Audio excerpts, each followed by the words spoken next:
People who accidentally ruin someone's life without meaning to, what happened? And how do you feel about it now? Coworker would always talk about how Jessica and I were going to go here, or Jesse and I went there, or Jess and I got up to this, that, or the other. One day, I ran into him and his wife in the wild. He introduced her only as my wife. I of course said, "Oh Jessica, it's nice to meet you. I've heard so much about you." Gentle reader, his wife's name was not Jessica. I feel nothing about it. He shouldn't have been cheating on his wife. But if was going to, he shouldn't have spent years telling me about Jessica then introduce his wife only as my wife. Serves the plonker right. Also, you didn't ruin his life. He did. I do photography and videography at weddings. This particular wedding, half the guests spoke a language I am not fluent in, and it was before AI translations existed. The mother of the bride said something derogatory about the groom's mom in her native language, and I included it in their video because she was smiling when she said it. Turns out the groom's mom spoke multiple languages. Well, bitch shouldn't be shit-talking at the wedding on camera. I accidentally stumbled upon a 2.5 mil Ponzi scheme when I was in finance. The person involved wound up committing suicide once the feds got involved. I'm so sorry you went through that. It's awful to feel responsible. But that person made choices that harmed so many people. Not your fault. I'm sorry they couldn't face the music. I appreciate you saying that. What made it worse is, even after I left the company, my old boss would reach out once in a while, and he's always bring it up. "Hey, you remember I think about her now and again." Many years ago, I was going to the track harness races, and I asked a guy, Alan, if he wanted to tag along. He was 17, I think. He'd never even seen a horse before. Each race, I would tell him what I thought, and he'd either bet $2 or skip the race. $2 was important to him. Then, in a late race, there was a horse named Minya Mitzvah. He got all excited. "A Jewish horse. I gotta bet him." The horse was awful, and I told him so. Went off at 30-1. This was early winter, and there was a heavy fog obscuring the far side of the track. Off they go and disappear into the fog. Even the announcer is saying, "Your guess is as good as mine." They're in the fog for a long time, and finally the first horse emerges, alone. We're waiting for the rest of the pack, which eventually the field emerges. But the lead horse is way out in front. Who knows what happened in that fog? We can now see the colors, and sure enough, it's Minya Mitzvah. It cruises home, and Alan reveals that he bet $10. So now, this kid suddenly has more money than he'd ever seen in his life. His brain is doing cartwheels. He was hooked. From that day on, he became a degenerate gambler, always chasing that high. Years later, he told me, "I can't stop. Even if you gave me $1 million, I'd be broke in a year." All because of a Jewish horse and me casually asking him if wanted to tag along. I work in human resources, and way back when I was new and naive, I had a home address change request for an employee come across my desk. I couldn't read the handwriting and wanted to be sure I put in the correct new address, so I called their house and their wife answered. I asked her about it, and much to my surprise, she said, "What the hell are you talking about?" The employee came up to me a few days later and said, "I didn't tell her I was moving out yet." Something similar happened to me. Guest had not paid his hotel room. Reminder letter was ignored. In desperation, I googled his name and city in the phone book, found something called, yes, I had gotten the right number. His wife picked up. She was very interested, and only at the end, when I could hear her getting angry at her husband and her telling me he will have Heal to pay, I realized that he must have had an affair or something and used the hotel for it. So when you have an affair, pay your hotel bills. Temporarily, I was looking after my friend's apartment while they were on vacation. There was building work outside and someone hit the downpipe of the toilet, which broke the ceramic toilet bowl, flooding the bathroom. I cleaned it all up, then complained to the building management and asked for the toilet to be replaced before they got back, which set off a series of events that led to them being evicted. It turned out they were illegally subletting without knowing it. I felt like absolute shit at the time, but they ended up moving back to Australia because of it and living a good life there, so I'm okay with it now. That is not your fault at all. You took reasonable actions to correct an incident that wasn't even your fault. If the friend was subletting illegally, he should have at the very least given you instructions on what to do if things go wrong. They didn't know they were illegally subletting the apartment. This happens a lot. People sublet thinking it's legit, and it turns out they're being scammed by the occupant whose name is on the lease, not the landlord who owns the apartment. I caught my brother-in-law essaying his 9-year-old daughter. He killed himself afterwards to avoid going to jail. I have no regrets. He had been essaying her since she was 5 years old. His own daughter. She will be 18 this year. Her life is 100 times better with him gone. I am grateful I caught him, because we wouldn't have known otherwise because he threatened her and her brothers into silence. I was only 21 years old at the time of catching him.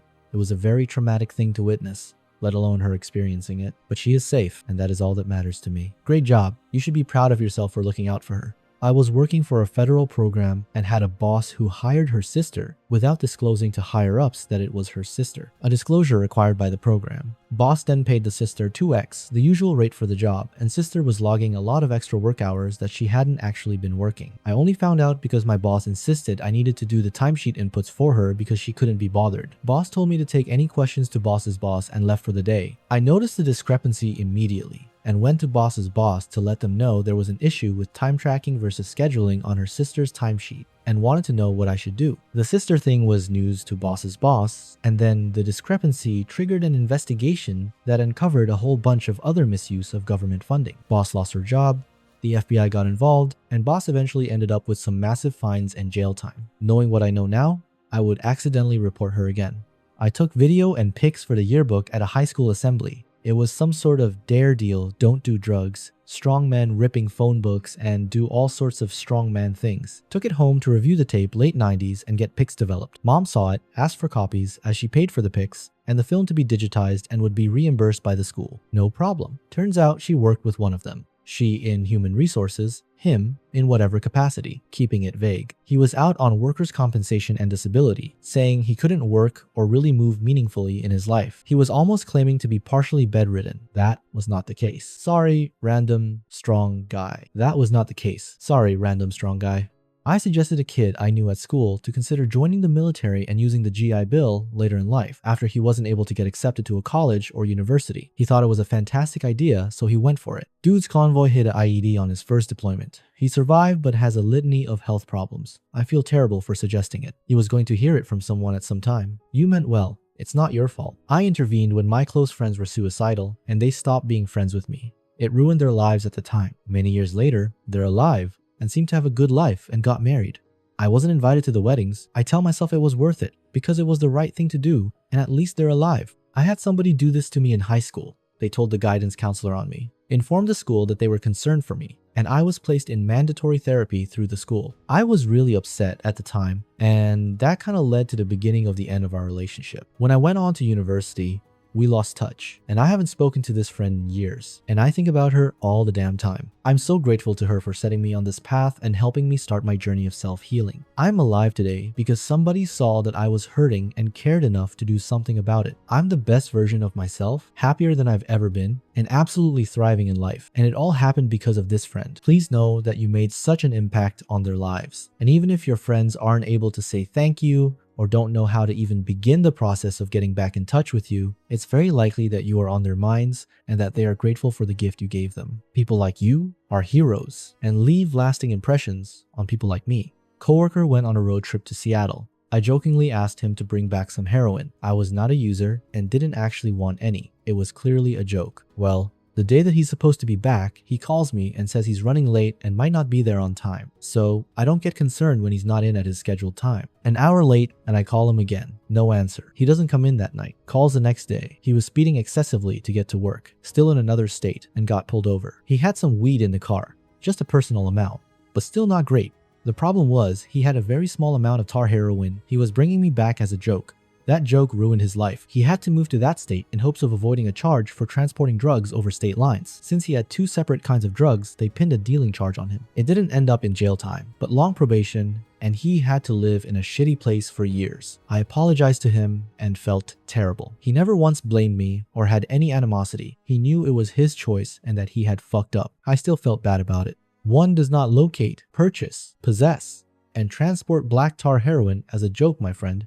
Your conscience should rest easy. The fact that he knew where to buy the heroin tells me he may well have had the heroin anyway without you having made the remark. He was fucking around at work, never getting shit done, always calling out for bullshit reasons, etc. I ended up stuck doing all his work. So once when he called out for a splitting puking migraine, then posted on Facebook about being at a concert, I narked. They fired him a few weeks later, and since his wife refused to work, they ended up losing their house. Kinda sounds like his own damn fault, to be honest. We just helped him lie down in the bed he made for himself. Not directly, but a friend came to me once to casually ask me about another friend and how they were handling their new job. The friend with the new job had been ecstatic because it was a huge opportunity for their career in an oversaturated field. It was essentially their big break. I told the first friend that they were loving it and handling it just fine, and they asked if they were like stressed or anything. I offhandedly said something about them having friction with one of their coworkers, but that they were doing fine with it. What I didn't know is that friend asking me these questions was friends with the coworker and used what I told that friend to help get my friend fired for creating a toxic work environment. Not only was it very high school drama, but it ruined the trajectory of my friend's career completely, and they're still struggling today to find meaningful employment despite this happening 4 years ago. Almost. Years back, working at a hardware store, I knocked a full pallet of lime of a 20 high shelf, came within inches of killing a person standing there. I hopped off the forklift grumbling about the mess I would have to clean up and saw the person standing there, completely unharmed, but still white as a sheet, pupils dilated. I repeatedly apologized, but my words never registered.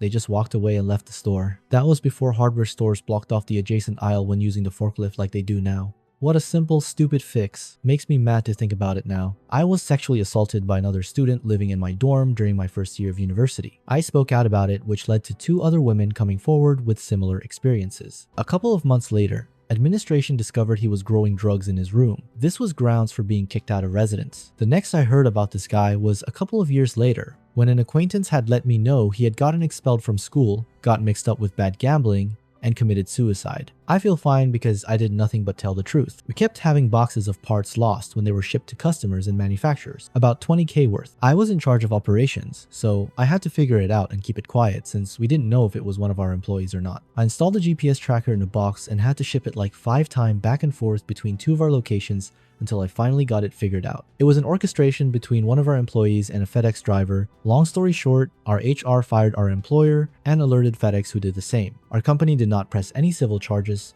and the DA declined to prosecute because the evidence was very thin. I thought nothing of it for about 2 years. But then, a fellow employee linked me to a news article that the former FedEx employee had recently died from a drug overdose while homeless. I don't know if my solving our theft problem directly caused it, but I'm sure it contributed to their downward spiral. Hey, I just wanted to say that someone stealing from their workplace is pretty classic substance abuser behavior. It's very likely this person had a substance issue that drove them to the behavior and not the other way around. I hope you don't let that hang on yourself. I was pissed. A kid in 5th grade kept copying off my tests, so I went and told the teacher, and after I bombed the test on purpose and they compared answers, it was determined that kid was indeed copying off me. The kid was tested and it was determined they were illiterate and they were made to go back a grade. I don't really feel bad because fuck that guy, and hopefully he knows how to read now. You probably did him a favor.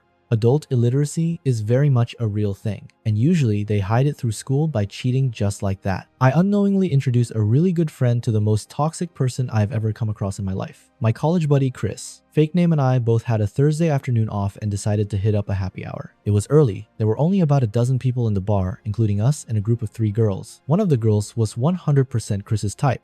Tall, thin, dark hair, outgoing, but he was a shy guy and didn't have the courage to strike up a conversation. 30 minutes and some liquid courage later, I take it upon myself to start chatting with the girls and specifically introduce Chris to the tall, dark-haired girl Veronica, fake name for this story. She and her friends were all single, our age, in a nursing program at a crosstown school, and seemed like nice gals. Chris, myself, and the girls ended up shutting down the bar that night, and by 10 p.m., Chris and Veronica were fully sucking face and acting like the rest of us didn't exist. I was happy for him, but got a little nervous when they ended up leaving together, and her friends started joking about not knowing what he was in for. Whatever. He's an adult, and far be it from me to rain on his parade. After that night, Chris effectively disappeared off the map. The only times I would see him was in class or at that same bar with Veronica. The dude just seemed off, but refused to talk about it and insisted he was happy. Veronica, on the hand, refused to let him out of her sight, would make him wait outside the bathroom for her. Surprise, surprise.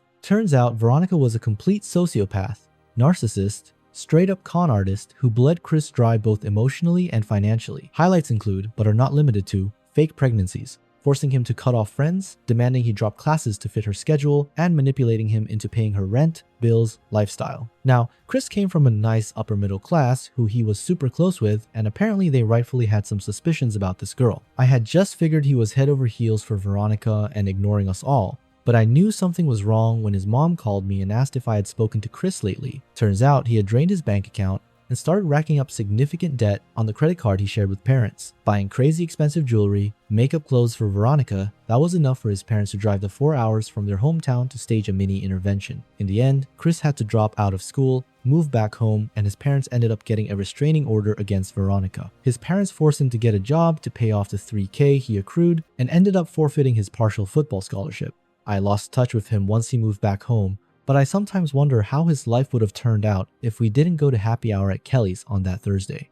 I went to high school with this quiet kid named Jay, kind of kid who sat at the back of the class, wore the same surplus military jacket every day, kinda greasy. But a few times we spoke and had a lot in common. Dude was super into video games and nerd shit, and so was I. So I kinda took him under my wing and introduced him to my friends. We played D&D together, PC games, the works. I did my best to make him included in all the stuff we did because prior to this, his only friends were his younger brother and his few buddies. My best friend and I were already smoking weed at the time and Jay knew about it. One day, he asked to meet up with us after school and try weed for the first time. I was stoked. Dude was breaking out of his shell because of us, talking to people, smiling. It seemed like a good thing, so we met up and popped his weed cherry after school.